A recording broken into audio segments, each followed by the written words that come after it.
আপনারা দেখতে পাচ্ছেন এই যে নরেন্দ্র মোদী সংবিধান মাথায় নিয়ে নমস্কার করছেন। এই যে পুরানো সংসদ ভবনেই এটা করলেন এবং টেবিলে রেখেও মাথায় নমস্কার করলেন এবং তার মুখে শোনা গেল সর্বধর্ম সমভাবের কথা। এতদিন হিন্দু হিন্দু করে আসছেন, ইলেকশনের মধ্যেও তিনি হিন্দু হিন্দু করে আসছেন। মানে এ দেশে যারা আসছে বা এদেশে যারা থাকে অন্য ধর্মের লোক, তাদের তিনি কোনো পাত্তাই দিতে চাননি। কথাটা ঠিকই, কিন্তু ওনার এই মানে কি বলা যায় যে 240টি আসন পেয়েছেন, একটিও কিন্তু অন্য ধর্মের লোক নেই, হিন্দু ধর্মের লোক ছাড়া। তাহলে উনি সর্বধর্ম সমভাবের কথা বলছেন, এটা উনি বলতে বাধ্য হচ্ছেন এবারে।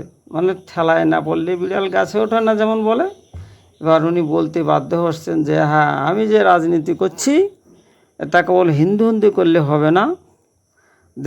দেশের প্রধানমন্ত্রীর ভাবা উচিত তার সমস্ত জনগণই, তার কাউকেই ছোট বড় ভাবা উচিত নয়। কিন্তু উনি এটা ভেবে আসছিলেন হিন্দু রাষ্ট্র, এবং বলে আসছেন যে হিন্দুদের মঙ্গলসূত্র নিয়ে যাবেন। মানে গোড়ায় হিন্দু যাকে বলা হয়, মানে মুসলমান বিরোধী। হ্যাঁ, মুসলমান বিরোধী, কিন্তু এবার তিনি সর্বধর্মের কথা বলছেন। আপনারা 8 তারিখের আনন্দবাজার পেপারে প্রথমেই দেখতে পাবেন সর্বধর্ম সমভাবের কথা বলেছেন। তাহলে এতদিনই ওনার শুভবুদ্ধি হয়েছেন না ঠেলায় পড়ে বলছেন? আমার মনে হয় উনি ঠেলায় পড়ে বলতে বাধ্য হচ্ছেন। আবার হয়তো যদি কোনো দিন ক্ষমতায় সংখ্যাগরিষ্ঠতা নয়, মানে 3 ভাগের 2 ভাগ যদি সাংসদ পেয়ে যায়, দেখবেন হয়তো আবার সেই কী যেন বলে না লোকে, যতই বলুক যে মাছ খাবো না, বিড়াল কাশি যাব, হয় না। কেন, ও মাছ খাবেই। কারণ এনার যে মনোভাব, যে মনোভাবাপন্ন আমরা দেখতে পারলাম এতদিন, তাতে উনি ঠেলায় পড়ে বলতে বাধ্য হচ্ছেন হয়তো। যাক, ওনার শুভবুদ্ধি হোক, এটাই আমি চাই। উনি সবাইকে সমানভাবে দেখতে শিখুক। কারণ প্রধানমন্ত্রী হিসাবে দেশের সবাইকে ওনার সমানভাবে দেখা উচিত, কে ভোট দিল কে না দিল। এটাই সংবিধানের নিয়ম। উনি সেটা সংবিধানের নিয়ম পালন করে চলবেন। আম্বেদকরও উনি সম্মান করেছেন।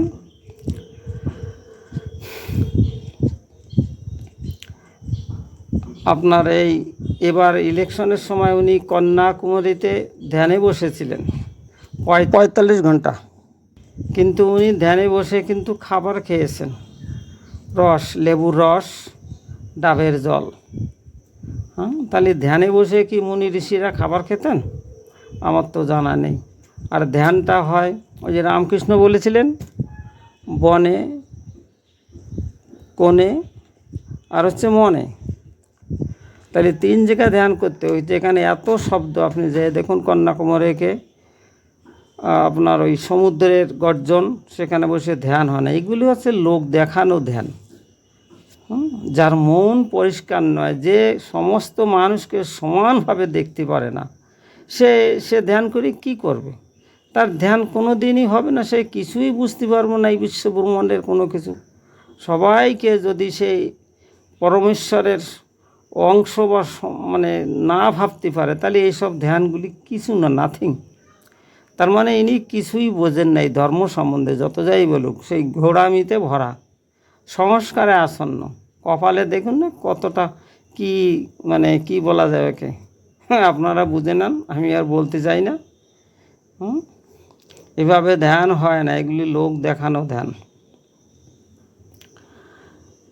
এর আগে তিনি বসেছিলেন কেদারনাথে, এবং রামের উনি প্রাণ দিয়েছেন, এবং নিজেকে বলেছেন জৈবিক দেহ থেকে উনি আসেন নাই, উনি সরাসরি ঈশ্বর থেকে এসেছেন। এই যে যেসব কথাবার্তার কথা, মানে নিজেকে খুব অহংকার বা অহংকারী ভাবছেন, কিন্তু অহংকার যে পতনের মূল, সেটা তো উনি নিজেই দেখতে পারল। সবাইকে যদি ভালো না বাসতে পারে, তার ধ্যান টান কিছু হয় না। দেখার জন্য আপনাদের